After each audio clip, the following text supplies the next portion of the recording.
Now, I want to talk about Black Canadians. We've talked about First Nations and Quebecois. Generally, I think as Canadians, we think of the social situation of African Americans as an issue for the U.S., don't we? I don't remember ever learning about slavery in Canada in the 1970s in the elementary school system. It simply was not taught. But I do remember learning about how slaves in the U.S. would travel to Canada via the Underground Railroad to escape their horrible situation there. It was always portrayed as an issue that Canada had not had to deal with. Again, another example of a much more sanitized school system. It never occurred to me in elementary school and even in junior high school that the slavery that occurred in the States occurred here. As was stated in the text, slaves were indeed bought and sold in Canada until at least the 1820s. So again, like I said, our education system used to be much more sanitized. Not that it's perfect now. It was in the early 17th century that colonizers in New France first began the practice of chattel slavery, which means people were considered to be personal property that could be bought or sold, traded, or inherited. There were about 4,200 slaves in New France at the height of slavery. Of these, about 2,700 were First Nations people and about 1,400 were Black. So slave owning was not unusual in colonial Canada, and individuals from all levels of society might own slaves, not just the rich or political elite. They might be owned by government officials, military officials, merchants, fur traders, tradespeople, religious people such as priests or bishops. Just as they did in the U.S., slaves fulfilled the need for cheap labor. Simple as that. They were depended on for economic growth, so they would be used in the business of their owner. So, for example, building homes, chopping wood, clearing land, in a butcher shop or a tavern or an inn, as agricultural workers preparing fields or planting or harvesting or tending to livestock. They might even be trained to be a blacksmith or a carpenter or a cobbler. Many were also put to work as hunters, voyageurs, fishermen, dock workers. They were used to make products such as soap or candles or bricks or sails or ropes. A slave might also be hired out to someone as a way for the owner to earn more money on their investment. There were legal contracts that detailed who was bought or sold by whom. In a person's will, slaves would be handed down. Whatever a slave was tasked with doing, they worked long hours and were always at the beck and call of their masters. So there seems to be a persistent myth that in Canada, people who were enslaved were treated substantially better than slaves in the U.S., but that's not true, since being Black meant that a person was considered less than human. Their treatment in Canada was comparable to that further south. They were chattel. They had no freedom and no rights. They were either treated humanely or cruelly, dependent on the kind of master they had. But the mere fact that they were considered property sums up their overall social condition and position in society. Yes, slavery in Canada was not as widespread as in the U.S. It didn't persist in the same manner. It didn't contribute to a civil war in Canada. Almost the entire economy of the southern part of the U.S. was based on plantation agriculture, and as such, almost completely dependent on slave labor. And yes, as both countries progressed, Canada was the goal for slaves who managed to escape from the United States. England banned slavery in 1833, which is just under 30 years before the Civil War in the U.S. And yes, the Underground Railroad brought tens of thousands of fugitive slaves to Canada. There's a sizable community of Black Canadians in Nova Scotia and Southern Ontario who trace their ancestry to African American slaves who used the Underground Railroad to escape from the United States. It's estimated that anywhere from 40,000 to 100,000 made it to Canada, but it's not quite as straightforward as that. Throughout the 20th century, prejudice and discrimination and overt racism persisted. This was not a happy land of equality or equal opportunity for all. In the early 20th century, the Canadian government had an unofficial policy of restricting immigration by Black people. Yes, there was a influx of immigrants from Europe and the United States in the period before World War I, but that influx included very few people of color. And this restriction continued, so that in 1911, Prime Minister Wilfrid Laurier put in place a policy that stated, this is a quote, "His Excellency in Council, in virtue of the provisions of subsection C of Section 38 of the Immigration Act, is pleased to order, and it is hereby ordered as follows. For a period of 1 year, from and after the date hereof, the landing in Canada shall be, and the same is prohibited, of any immigrants belonging to the Negro race, which race is deemed unsuitable to the climate and requirements of Canada," end quote. And Canada maintained its restrictions of immigration in various ways until 1967, when racial rules were finally eliminated from the immigration law.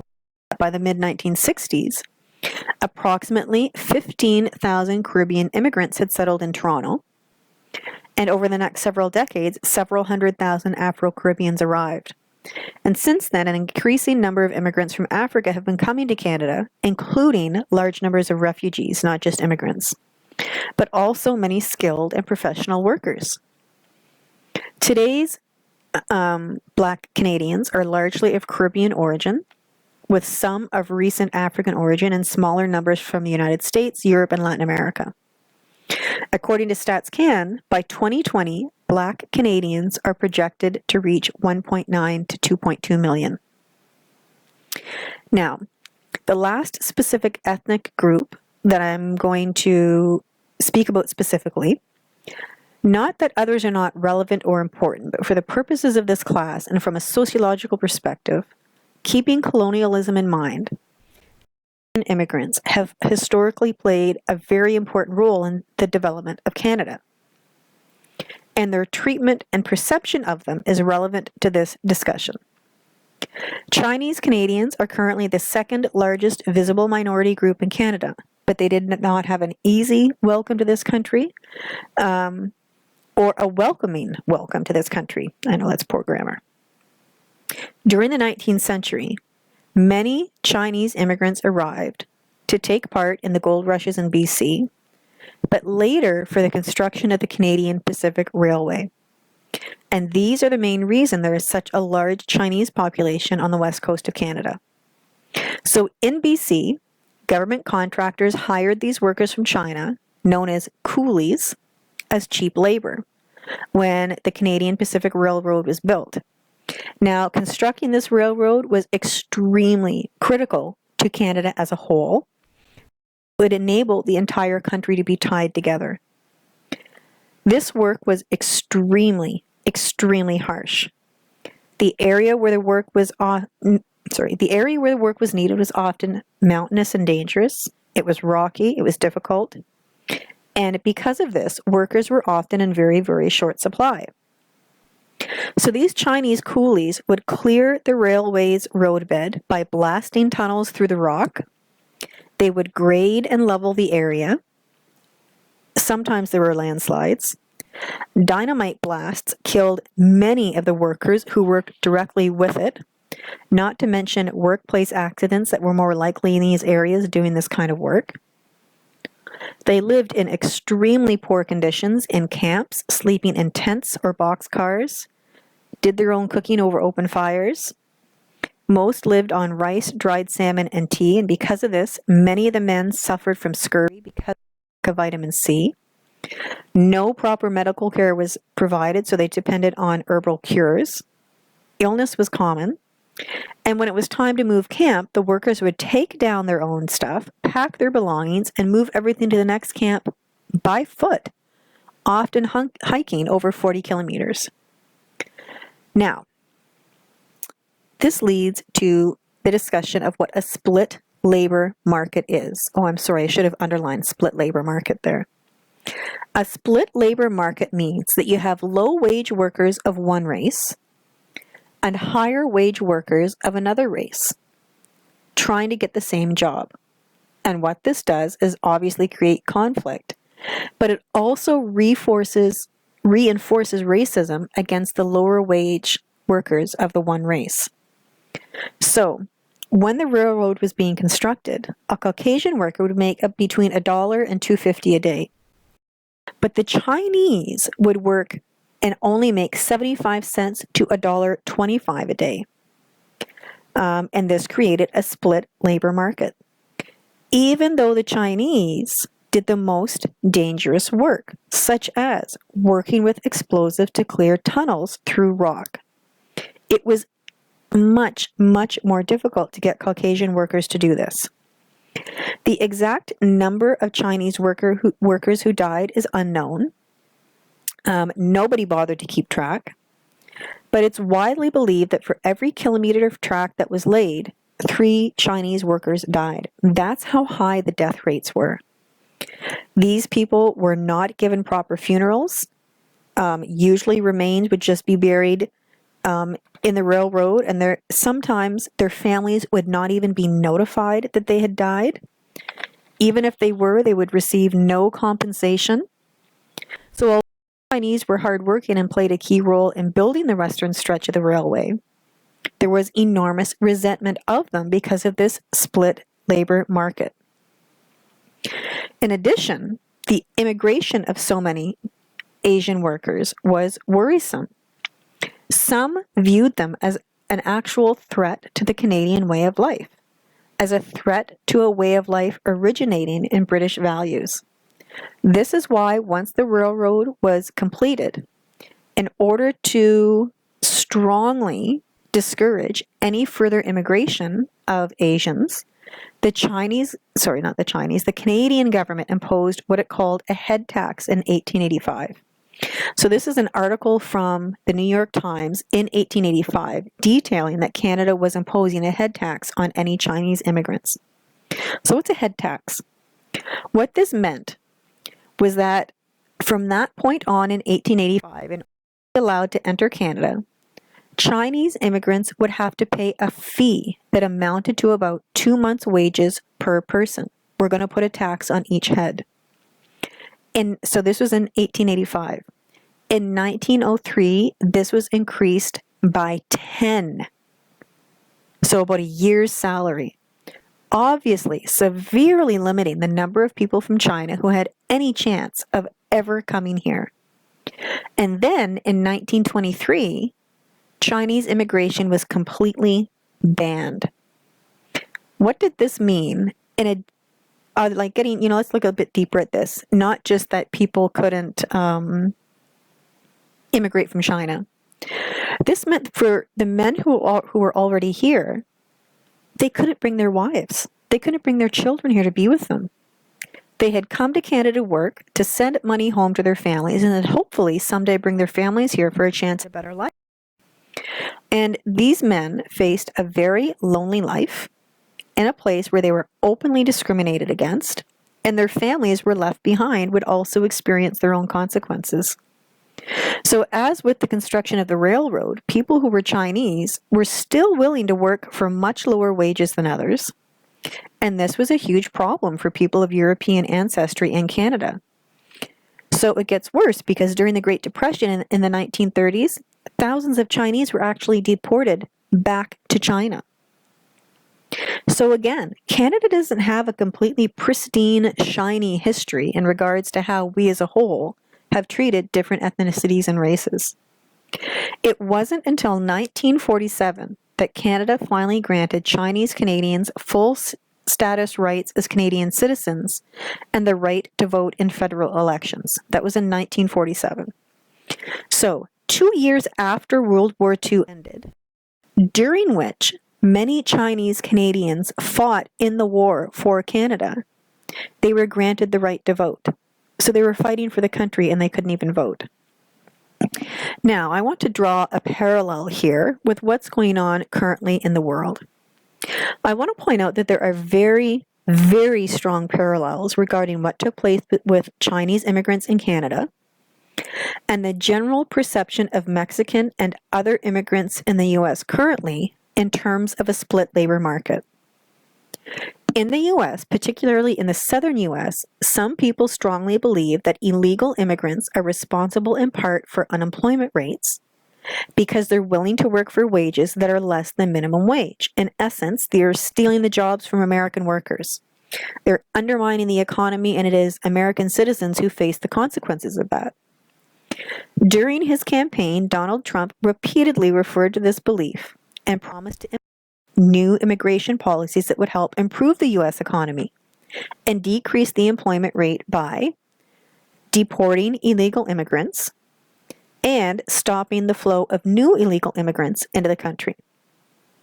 In July of 2015, he said in a speech, this is a direct quote, "They're taking our jobs, they're taking our manufacturing jobs, they're taking our money, they're killing us," end quote. This is one of the motivating factors behind his idea of building a wall along the U.S.-Mexico border to keep illegal immigrants out, not just from America, but from South America as well. This is part of the motivating factor to dramatically increase the number of Border Patrol agents and to implement stricter deportation policies. Is this belief that illegal immigrants who work for less than minimum wage are thus taking jobs away from America true? Most research indicates no. And I want to be very specific here. I'm not referring to the social cost, expenditures for social services, expenditures for healthcare, all of that. I'm referring specifically to employment and the belief that the split labor market created by paying illegal immigrants, or even legal immigrants, less than citizens, results in more Americans being unemployed. It is a fact that many of the jobs that undocumented workers in the U.S. have are jobs that Americans simply will not do.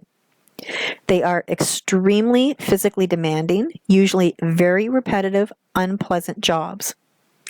And in fact, some industries in the U.S. have voiced concerns that if undocumented workers are all deported en masse, that their industries will collapse, that they won't be able to survive because Americans won't do these jobs. They don't want them, especially agricultural.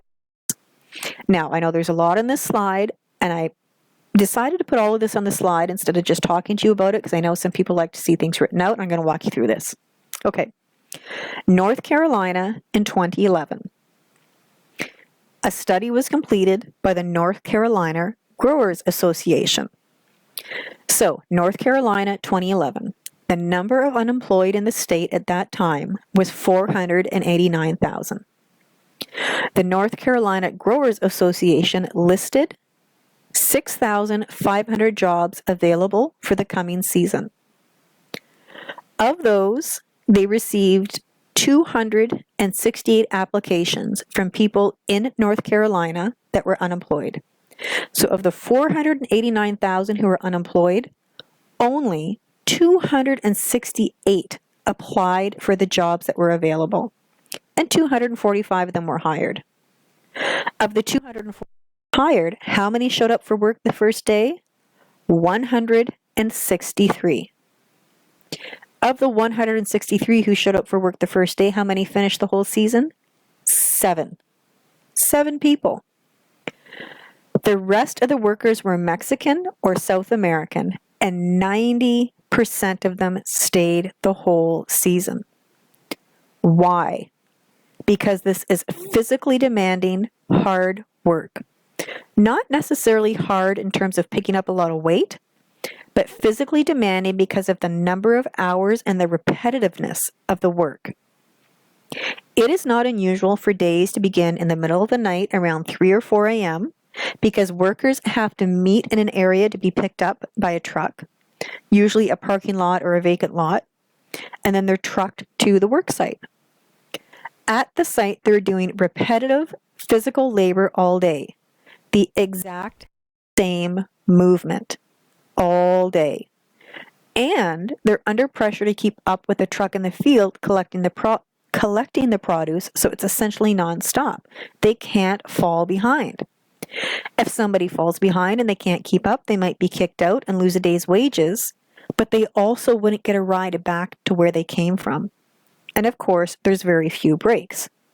Now, the pay doesn't actually sound too bad. The pay can be anywhere between $10 and $12 an hour generally, sometimes a bit more, sometimes less. This might not sound bad, but the work is so demanding, and this is not work that's available all year. So current experiences of agricultural workers in the US is, in many ways, very similar to what occurred historically regarding Chinese immigrants in Canada regarding a split labor market. So you might think, oh, that's in the past, the world isn't like that anymore, especially not the modern, industrialized Western world, but it hasn't changed as much as we think it has. Now, let's start to wrap this up a bit for you. So I've talked about these different ethnic groups in Canada and difficulties they've faced, from prejudice to racism to institutional racism to discrimination. So after reviewing all this, let's be honest, it's highlighted a lot of the difficulties regarding race and ethnicity. Is there anything positive to say? Absolutely, there are positive things to say. One of these is that ethnic group membership has economic advantages. If you have no direct experience with immigration, I want you to imagine moving somewhere where you're going to be in the minority. You're not going to speak the language. The customs and traditions will probably be different than what you're used to. You might learn than everybody else. And in that situation, you're going to rely on people who are the most like you for assistance. This is why immigrant communities tend to be really, really tight-knit. They become their own little community in every sense of the word community. A true sense of community solidarity develops, and we have a lot of examples of this, both large and small, right across Canada. This is why ethnic enclaves form and persist. A geographic area with a high ethnic concentration of a particular ethnicity, and because of this, this area itself has a particular cultural identity, a particular economic identity. In these enclaves, the labor market often does not require learning new social or cultural skills. They often eliminate the need to learn a new language, so there's no barrier there. They often eliminate any cultural barrier. Because of this, new immigrants are more easily incorporated into the economy. So, for example, a little India would be an area containing a large population of Indian people that would in many ways mimic an area of India itself. Shops piled on top of each other, colorful paint on the walls, resembling what India's common neighborhoods look like, mainly Indian restaurants. Little Italy is the general name for an ethnic enclave populated primarily by Italians or people of Italian ancestry. Shops selling Italian goods, mainly Italian restaurants. It's almost like a version of the country of Italy placed in the middle of a big non-Italian city. So by providing employment opportunities for new immigrants, these enclaves really help to facilitate their upward mobility. And some ethnic enclaves are very successful, economically speaking, in doing this. They are business people based in a particular community who serve that community and operate mainly in that community. So it's a cycle relying on local community suppliers, mainly local community customers. So ethnic group membership can absolutely have positive economic advantages. Ethnic group membership can also be useful politically speaking, and this might sound a bit odd at first just on the surface. To me, it is common sense that group membership, no matter what that group is, necessarily imparts or at least carries the possibility of power in numbers. So ethnic groups are received to varying degrees by the host country for various reasons. In general, European immigrants tend to encounter little resistance by host countries, while immigrants of color tend to encounter more. So in this process, immigrant network is really important in shaping how immigrants consider citizenship, how they view it, what it means to them, what it represents. A person's friends, their family, ethnic organizations, their local community will all affect their political incorporation into their new country. They provide a social structure for it. And this social structure provided by their ethnic group provides guidance and basically support for immigrants who, again, will likely have a language barrier, and they may not have familiarity with the political structure of their country. So large ethnic enclaves have the ability to assist in and encourage political incorporation of immigrants, civic incorporation of immigrants.